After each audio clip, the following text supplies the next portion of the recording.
You're listening to a Galactic Network podcast. For more, go to gncast.com. We're the ElseNerds.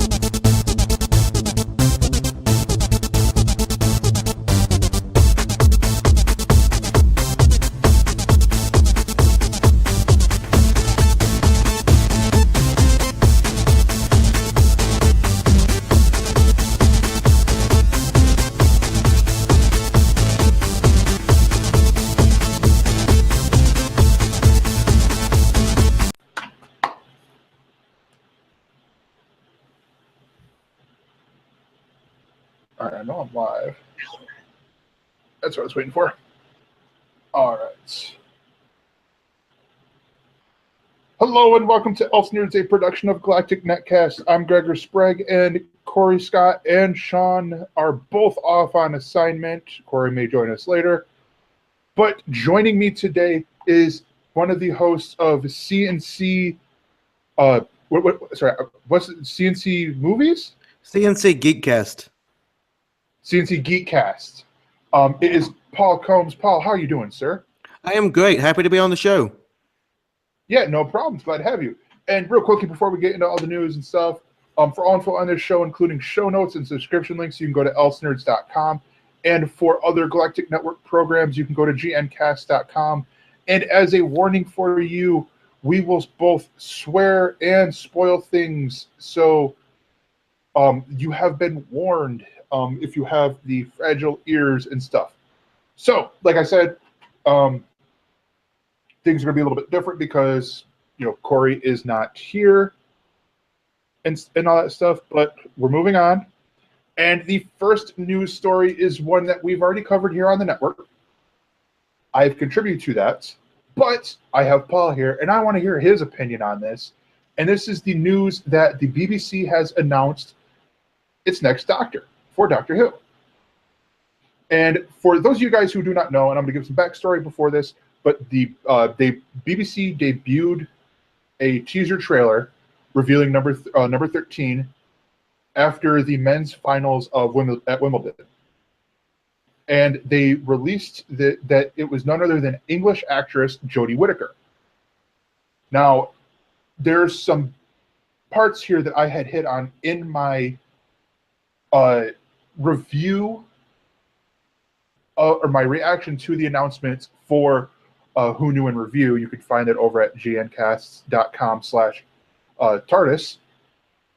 And overall, and I'm excited to get your opinions on this, Paul, but I'm excited for this. This is one of the smartest moves out there because Jodie Whittaker, the last thing people will probably know her from is she was in the series Broadchurch, in which Chris Chibnall created the show. So he's coming in, taking over a very popular franchise, and he has someone who's playing the main character of this franchise that he knows how she works. I see this first season being really good. Paul, what are your reactions to Jodie Whittaker? Well, first off, it made me immediately more interested in Doctor Who. I love that they had the balls to make the change, so to speak, with the female doctor and everything. Admittedly, I don't know much about Jodie Whittaker. I've never seen Broadchurch, and I only recognize her from one episode of Black Mirror. But she appears to be a great actress, and she has the look. And I love the announcement with the simplicity of the video. It was perfect. Yeah, so you hit on the other thing that people will know her from. She was in the episode of Black Mirror, The Entire History of You, which I believe was in the first season of Black Mirror. I think it was. Also, yeah, and then she was in the movie Attack the Block, in which she played with a very young John Boyega in this movie. And so I look at this honestly, like, this is gonna be good. I highly, much like Daryl had said on Who Knew in Review, I definitely recommend watching Attack the Block. she played, for those guys who don't know what Attack the Block is, real quick, it is a movie written by Joe Cornish and Edgar Wright, I believe. And she plays this girl who lives in an apartment complex with all these other guys that she thinks are just like young hoodlums. And then an alien invasion happens, and they this is the first movie where you see John Boyega be a badass. Way before he was Finn on Star Wars, you see him be a badass in here, and I'm like, yeah, they played this for casting of Finn. I know they did. But I definitely recommend honestly watching Broadchurch because one, you're going to get a sense of the range and how Chris Chibnall, the director or the showrunner of Doctor Who, can handle a series-long story arc, but you're also going to get a taste of her. She plays the mother of, in season 1, the whole Broadchurch. It's a very long show in the fact that you are covering it's a criminal procedural drama thing covering one case a season. The first case is about the murder of this little boy. She plays his mom, the boy's mother. The second season is actually the trial of after they've caught the guy, and she's playing the same character. And I haven't seen the third season, but it is on my list. But you'll get an idea of how he can tell these grand stories over the course of a season, and you pull things together. So one of the things I want to hit on, because the earliest we're gonna see her is in the Christmas episode coming up this year. And there was something that I found interesting on Reddit, and that is someone posted a GIF from the 50th anniversary special of Tom Baker. It's his cameo where he says, sometimes you just meet familiar faces again. Realizing now that it seems like it was hinting at this Christmas episode coming up, where it's going to be, the 12th Doctor meeting with the first Doctor. Do you think it was foreshadowing, or is it just people looking into it too much? I think it's kind of people looking into it too much. Like sometimes fans just have a tendency to, like, when a big announcement is made or when something's changed, they will look at every piece of media for any possible thing that could be construed as a hint. Yeah, but I mean, it's also we've seen Moffat do this before, where he's put throwaway lines into a show, and then you realize later, oh, that was actually a hint at programming, at something that was going to happen, later on. So I wouldn't be surprised if it is if it was actually meant to be an Easter egg. But I don't know. I'm excited. I think I want to hit on something because I feel like a lot of people were complaining about this for no reason. Because some people were complaining like, oh, she's a girl. The Doctor's never been a girl. Well, I mean, if the Master can be a girl, why can't the Doctor be a girl? That's my answer to that. But then you got the other side of things where people have gone, well, she's a girl, but is she gay? Or is she, why is she white? And I'm like, she's a good fucking actress. Back the fuck up here, folks. I mean, let's look at this for what it is. I don't care that the Doctor is now a girl. I care that Jodie Whittaker is a great actress. And also you, Paul, are my case in point with the point I made on the podcast Who Knew in Review, where she is also a virtually unknown. Because did you know who Peter Capaldi was before he was the Doctor? I did not. I actually recognized him from some previous episodes, but I really wasn't familiar with his work. Yeah, he was in the episode "The Fires of Pompeii," previously to this, which was a David Tennant episode, which also featured Karen Gillan in there.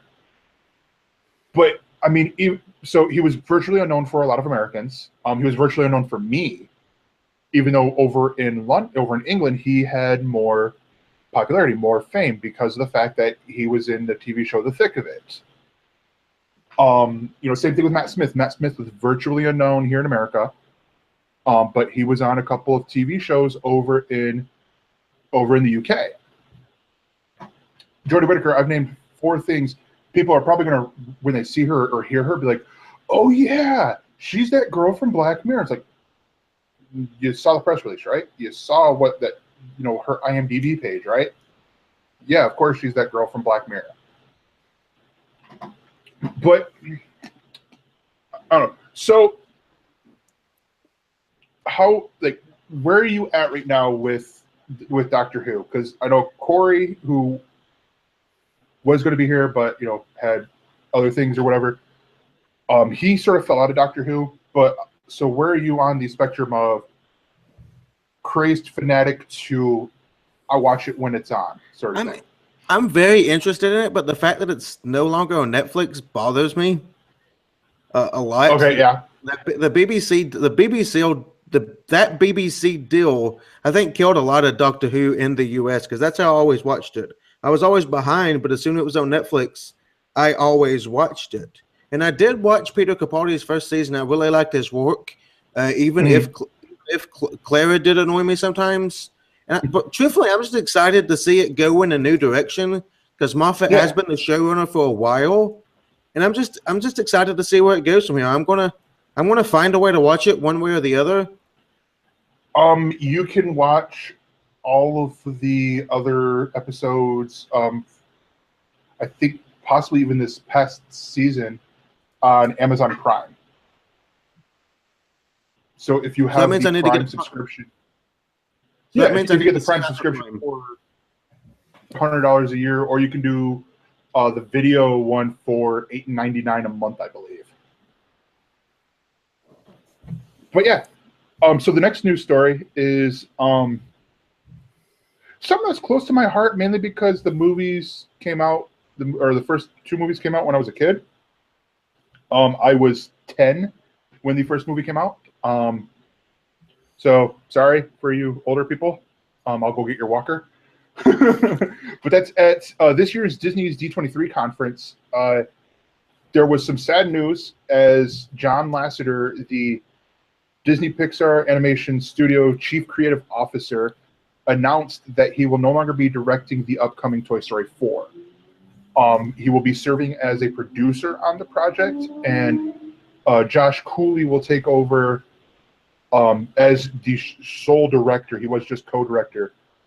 And for those of you guys who do not know who Lasseter is, he directed both Toy Story and Toy Story 2, and he also has done other movies since then. And Cooley has spent much of his career working as a storyboard artist at Pixar. He has done storyboards for The Incredibles and Cars. And he was also a co-writer on Inside Out and was responsible for directing and writing the animated shorts Riley's First Date and George and AJ. About this, I mean, he's not going to be directing the movie. He's going to be serving on as producer. I don't know what his involvement is going to be with Incredibles 2. So, what's your thoughts on this whole thing with him stepping down? Well, I want to get this out of the way first. The fact that Toy Story 4 is even happening kind of bothers me a little. Because Toy Story 3 wrapped things up so perfectly. That ending with the little girl when Andy gave his toys away, I cried like a little baby in the theater. I'm not going to lie.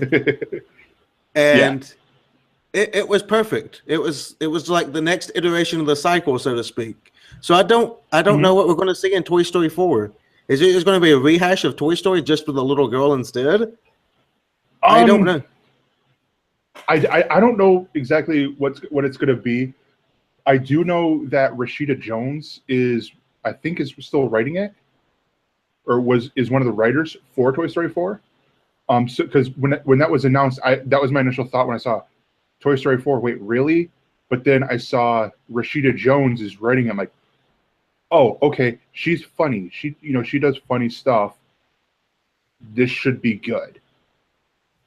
But with the fact, Go ahead. well, the fact that the new director did write Inside Out, though, Inside Out still had that emotional moments, because the thing with Pixar movies is they're always great at balancing the emotion and the funny. So that's Exactly, yeah. so that's the most important part in any Toy Story film. So as long as that part's Oh, there, I'm going to enjoy the film. I know I'll be there to watch it no matter what. Yeah. I mean, I look at this. The other part that's in this news story, and it's at the end of the article, is the fact that the Pixar president, Jim Morris, had stated that the company will move away from sequels after the release of Toy Story 4 and The Incredibles 2. Instead of choosing to launch 4 new properties. I look at that like, yeah, you need to do this because, like, I get, you're a kids movie company for a lot of aspects, but you don't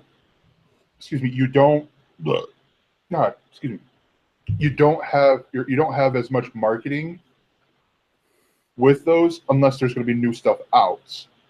Because eventually, the kids are going to have, 5,000 Woody dolls and, 5,000 Buzz Lightyears, but they're all basically the same thing. It's just, oh, this one moves his hand like this. And I realize for audio listeners, it could sound dirty. I'm just doing like a karate chop motion. And then, oh, this one, the laser works. And then, oh, in this version over here, the laser's green. Or whatever, but with doing new properties that means you get more, chances for marketing. But yeah, I mean, Tor, it is sad that this is going to happen. That he did his. I hope, because I think he was going to be involved with, or is involved with, The Incredibles 2. I hope this just means that this is going to be awesome. That's honestly all I can say. The Incredibles 2 is a movie. The Incredibles 2 is a Go movie we've all been waiting for a long time, though. Because that's still one of Pixar's best films, in my opinion, and I'm just excited to see these characters again. Oh yeah, definitely. I mean, enough time has passed where you can age Jack to where he's the age of Dash, and we see how his powers go from there.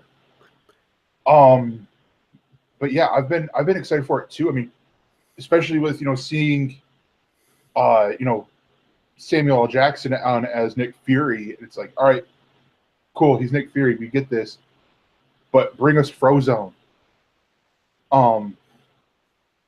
And yeah, Evan is pointing out that Incredibles 2 starts moments after the first ends, but that doesn't mean the whole movie is going to be picking up directly where that left off.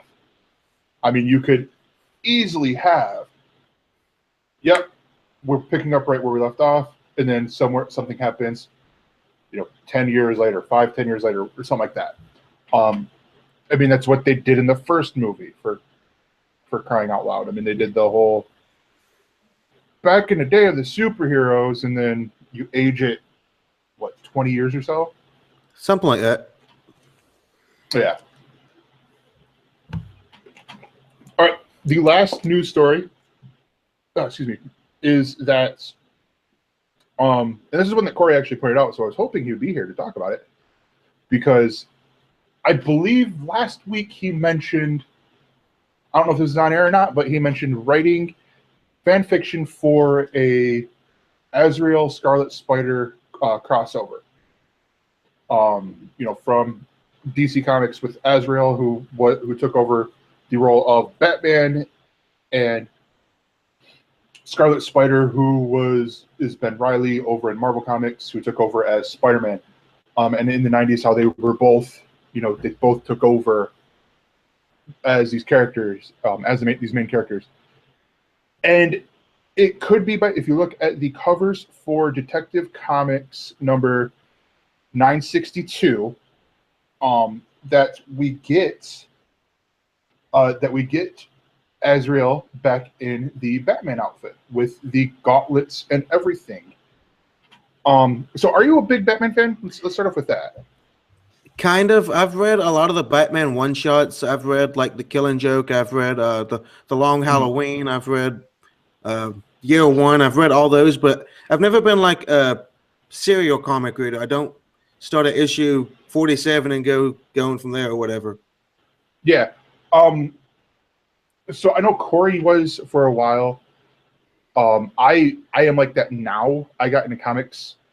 So to give people backstory on who Azrael is, he is he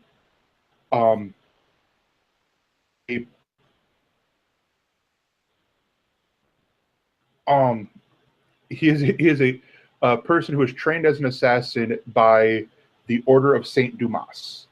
This will sound familiar because this is also where we get Bane. This is where Bane rules, is from this order, this island, and all that. He was a religious assassin. He's basically like super duper Catholic, with how he goes. But then in 2011, DC did the New 52, and away he went. There was a chance possibility of him being introduced in a Batwoman book, and that was deleted as the series was moved from one universal iteration to another. Then he later did come back in with Batman Eternal, and the storyline was changed a little bit. But now we're back to old continuity, and he is back as the assassin that he was. And this is actually what they're talking about, is the end of a story, of a storyline that's written by James Tynion IV, and the cover by Alvaro Martinez and Raul Fernandez, with an Raphael Albuquerque. But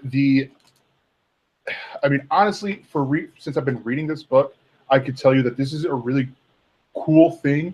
And even if it's just a one shot in the issue, he comes in and he's in the Batman costume, his old Batman costume. I look at that, I'm like, all right, that's cool. Although I do gotta say, I love the fact that you mentioned Long Halloween, because not a lot of people mention that one. Or I was like, oh yeah, I read Killing Joke, and I'm like, have you read any other Batman books? Batman Arkham Asylum, that one shot is fantastic. I don't know if you've read that. The art style in that gets creepy and abstract and fantastic. The other one that I like, that I've heard of, and I like the ideas that they did in there, was the Injustice comic. Because that, go ahead. That comic was better than it had any right to be. It was the tie-in to the video game, and I read it because I had the app and it was like free. Hey, try it out. It's free. And I was like, sure. Yeah. And then I got to reading it. It's a tie-in to a video game. You don't expect it to be that good, but this is absolutely fantastic. And it ties into the Justice Lord storyline, which was always fantastic as well. And it's great. Oh yeah. It's like I one of the YouTube shows I watch, Variant, they did I think it was like the top 10 most shocking moments of the Injustice comic book. It was one of those videos that they did because Injustice 2 was coming out. Mm-hmm. And one of the moments that they talked about was Sinestro killing Kyle Rayner by having four other members of the Sinestro Corps do projections onto his limbs, and then he using his own yellow lantern ring. Actually, no, I don't think he had the four people there, but he used his ring, took off Kyle's ring with a projection by just removing his finger to where then, he would suffocate in space. Oh, no, it doesn't end there. He then draws and quarters him. I'm like, this is in a... Why haven't I been reading? Oh, because I didn't play the video game. Holy crap. Like, that's something that you don't see that often in a regular comic book. No. But yeah, it's so, like, hearing this, I'm like, this is one that I would recommend to other people who are like, well, I played the video game. What should I get? How should I get into comics? Like, read the comic book that's based off of the video game. And even then, the video game is a ton of fun. I haven't played the new one yet. I really want to, but money. But the first one is so much fun. It's done by NetherRealm, the same studio that does the Mortal Kombat series. Has a lot of the same fighting mechanics, and it's just a fun, well-built game. Oh yeah, the second one is the same thing. It's made by NetherRealm, and it's one of those that I too have been wanting to play it, but it's a combination of money and time. But yeah, it's so to get back to the story a little bit. I'm pretty excited to see this. And also, gosh, we should be coming up on issue 1000 of Batman or of Detective Comics within like 2 years, I think. That's incredible. But yeah, so yeah, they went back. That's one of the reasons why they went back to that numbering when they did DC Rebirth. Aside from fixing some mistakes that they made with the New 52, they did it because if you collect all of Action Comics and Detective Comics, they're like, like almost at 100 issues or almost at 1,000 issues. But yeah, so that is going to do it for the first segment. And before we go on to the ElseViews, I should share a thing about you guys, about how you guys can help us out. And you guys can help us out by going to gncast.com/support. And you're going to find one of two things there. You're going to find our Amazon affiliate link, which if you shop on Amazon frequently, I encourage you to use that because you are literally giving us money from Jeff Bezos. And I like that idea. Anything you purchase, just as long as you go through our link at gncast.com/support, will come towards us. The other way you can do it is by becoming a partner with us over on our Patreon page, which can also be found at patreon.com/galacticnetcasts. And we look at it this way. You're not just giving us money. You are becoming a partner. You get a say in what we do. For example, one of the perks that you get at the $5 level, my dumbass talk to you about comic books that are coming out this week and give you recommendations. And there are other shows that are being talked about or being in the works for that level as well. $3, actually, at any dollar amount, you get a thank you from us. You get like Growly Bear and Brian Jensen have done. And I think Growly Bear has gotten it for about a month now. But yeah, so you go there, support us at any dollar level. It's collected monthly. It's collected at the beginning of the month, and help us out. Help us keep making great podcasts. And we thank you. gncast.com/support.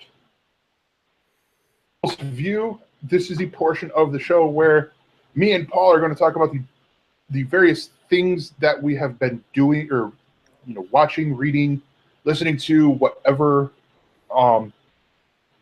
And Paul, do you have something you want to bring to the table? Something you've been watching or whatever? Actually, I have. It's my favorite television show. And no, I'm not talking about Game of Thrones. Right. It's a show. It's a Netflix original show called Bojack Horseman. Nice. I'm rewatching it this week because it was just announced last week when the new season would premiere, season 4, and it is without a doubt one of the best animated series on television or on Netflix. Yeah. So for people who don't know, what is BoJack Horseman? Well, it's a show about a washed-up actor who also happens to be a horse. It has anthropomorphic animals. It's great. So many puns. But it also focuses on depression, alcoholism, social anxiety. It's fantastic. Like it gets incredibly existential at times, and it gets even hard to watch. But I love it because it shows what life can be like for people that have depression and things like that. It's such an accurate representation. It's fantastic, and that Will Arnett does the voice of Bojack, and he does a fantastic job. That's it. It's well animated. The stories are interesting. It's very funny, but it has some heartbreaking moments as well. And Yeah. I'd recommend it to anyone. It really shows what Netflix programming is capable of, because Netflix has truly become my favorite television channel. All the original content. Oh yeah. I just watched Okja the other day, the most recent original movie. It was fantastic. Yeah. Yeah, Oakja has been on my list, and we broke off. You broke off a little bit after you said it was fantastic. Oh, sorry. Or at least you did on my end. Yeah, well, Okja was fantastic. It told a very interesting story. I really love what Netflix does, because they take a lot more what appear to be risk than traditional terrestrial television stations, and it really shows in a lot of their original programming. Oh yeah, definitely. I mean, and even the programming that they're getting from other countries, and then branding them as originals either here or even with some of the stuff that they have exclusive rights for here that are quote unquote Amazon original, or not Amazon, Netflix originals around the world, like Riverdale is one of those shows where it aired weekly as it was airing here on the CW. And I mean, Netflix knows what they're doing, and I think a lot of people have been freaking out with the whole cancellation stuff. Like they canceled Sense8, but then later is going to let the Wachowskis and J. Michael Straczynski end it right, end it on the way they wanted to. And so I would figure that they would do the same thing with BoJack Horseman. Especially with the people who are writing it, like way to end it.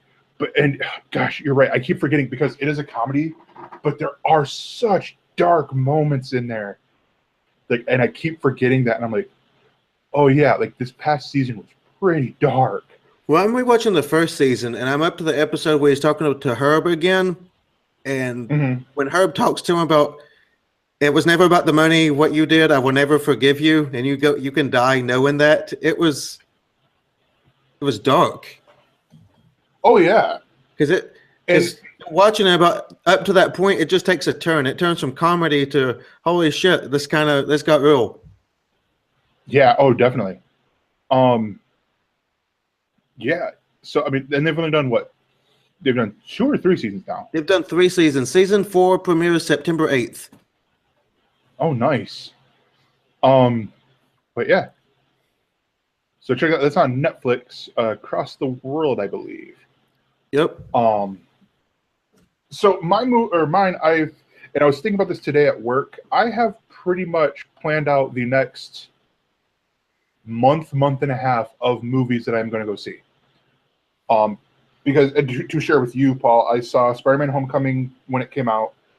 I wanted to see Baby Driver, but ended up not, because my friends all wanted to go hang out someplace else. And I'm like, all right, fine, I will go with you guys. But then this past week, I saw the Big Sick, and actually I saw a special version called The Bigger Sick. And so for those of you guys who do not know what this movie is, this is an Amazon Studios film. This is written by Kumail Nanjiani and Emily V. Gordon, his real-life wife.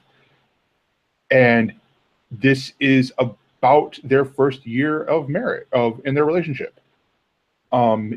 They met at a comedy club. They meet at a comedy club. He takes her back, and here he plays Kumail plays himself, and Emily's character is played by I can't think of her first name. Kazan is her last name. Stalling, so I was hoping Evan would fill me in, but I can't think of what it is. Zoe Kazan, and it's such a great, funny movie.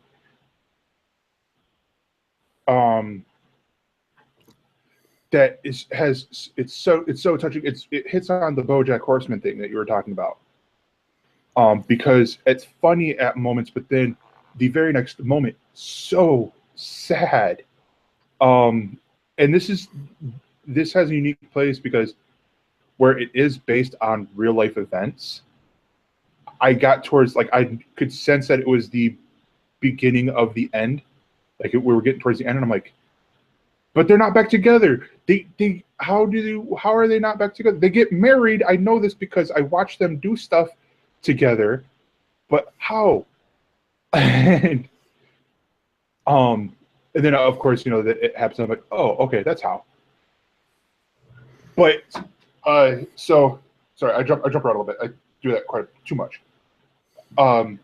So Kumail and Emily meet. They hang out for a little bit. They date for about 3 months or so. And Kumail Nanjiani grew up in Pakistan. His parents moved over to America, and so you see him, and he's very, looking and all that stuff. And also, if you don't know who Kumail Nanjiani is, he is the star, one of the actors and stars of Silicon Valley, and he's in Portlandia. And he's also one of the co-hosts of The Meltdown with Jonah and Kumail. But in here you see him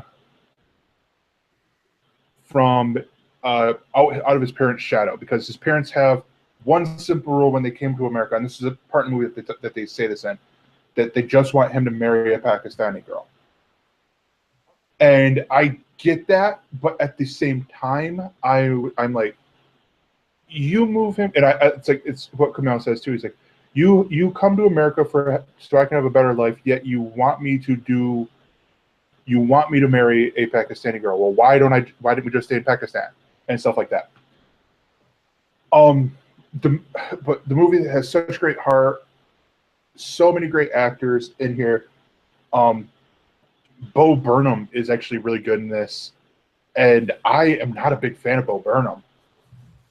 But I will say, if you do ever, when it comes out on Amazon Prime or it comes out on Blu-ray, and they do have the behind the scenes tour part, watch that, because that's why I'd seen that they were releasing the bigger Sick, and I stayed in the movie, and I'm watching all the credits and stuff, and get done.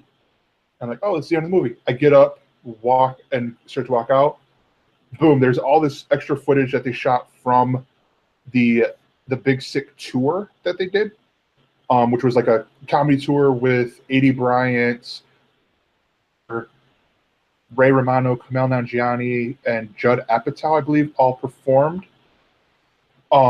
And they showed clips and stuff from there, and then they did Q&A and all that, and laughing my butt off. And the other interesting part is where this is a great date movie, but it's one of those things where I don't think both partners will laugh at the same time, because I went in there in the movie theater, and I was in there with 4 other people, so it's 5 people total in my movie theater.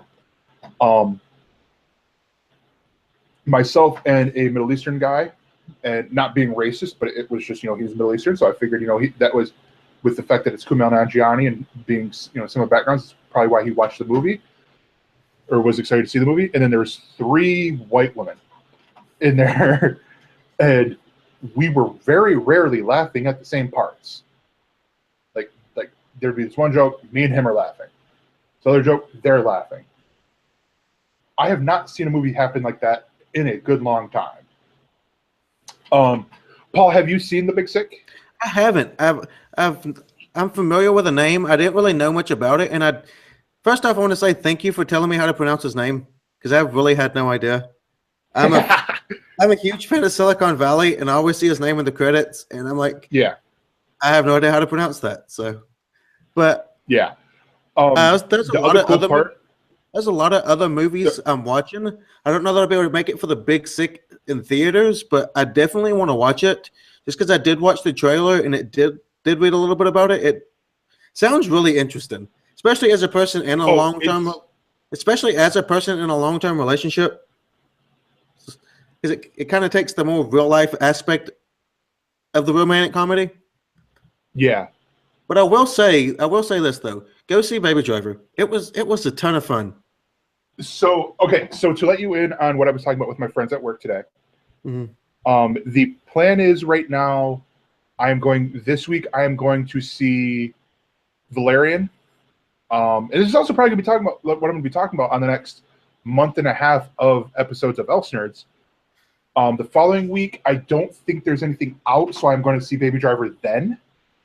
Or if I get extra time, I might, do that. And then Dunkirk is on my list.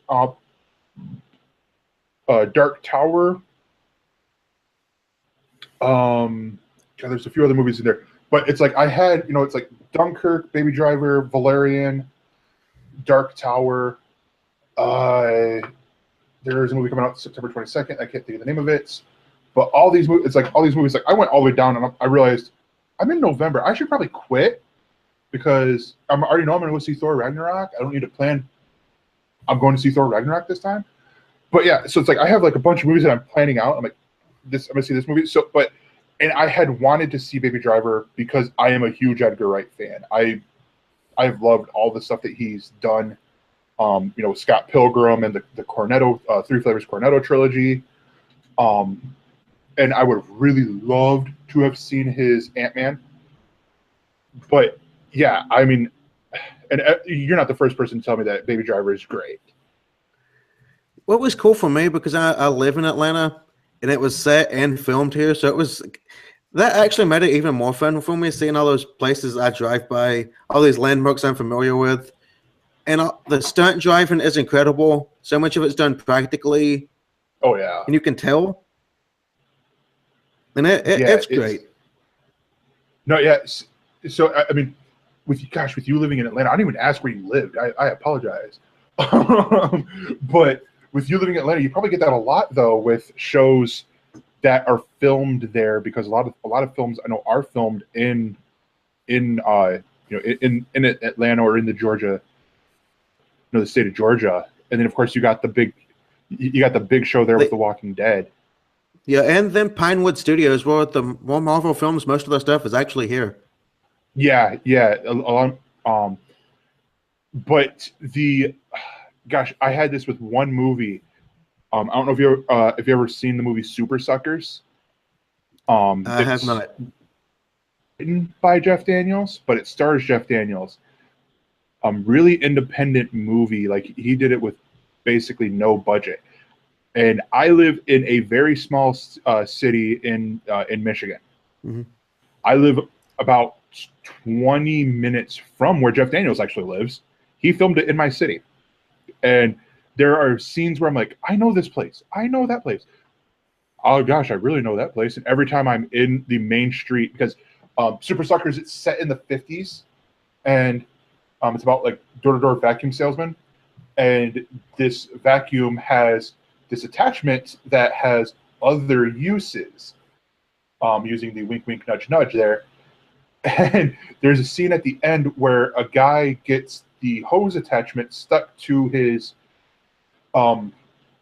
gentleman's area, and he is running butt naked down the main street of downtown Jackson, where I am from. So every time I'm at the spot, I'm like, there was a dude who ran butt naked down here like 5 years, or actually, 10, 12 years ago.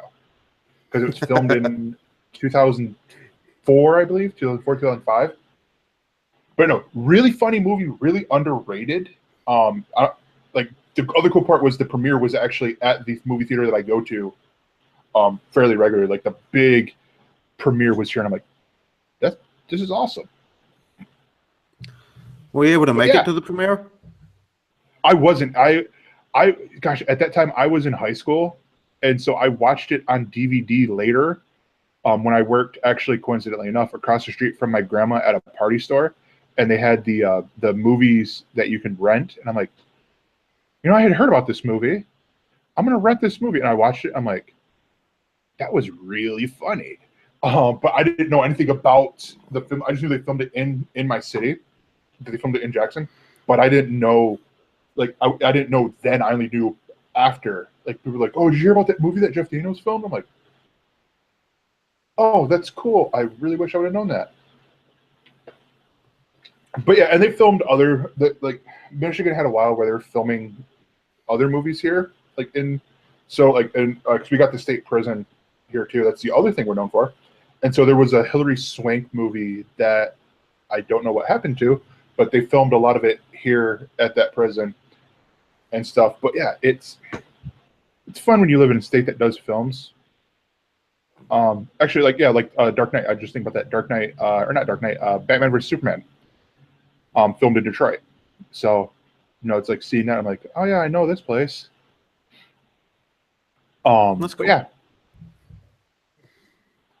So, I think I'm going to wrap things up here because we've been talking for a little bit, and Corey's not on here to keep us going for longer. So, but real quick, before we go, Paul, tell people where they can find you. So I said earlier, I'm half of the CNC Geekcast. We're available at cncgeekcast.podbean.com. We're available at facebook.com/CNC Geekcast and twitter.com/CNC Geekcast. Awesome. And before we go, I'm going to make things short and sweet here. Everything is going to be in our show notes for where you can send us mail. But basically, mail at ElseNerds.com is where you can send us the mail to tell us anything you want, really. Give us your opinions on the 13th Doctor. And the other places, on Twitter, we're at ElseNerds, and the network is at Galactic Netcasts. You could find Corey at Don't Ask Comics and don'taskcomics.com. Sean is at SBurnsPA. Beatmaster, who is normally here but is still on vacation, that lucky bum. Or actually, no, wait, he's in Spain, so it's technically holiday. He is at Beatmaster80. Evan is at Mr_Fusion. And you can find me on Twitter and a lot of the social networks at ThatGregor. And until next time, this has been a Don't Tell Glenn production. We will see you next week. For more on this Galactic Network podcast, go to gncast.com. That's GNCASTS.com.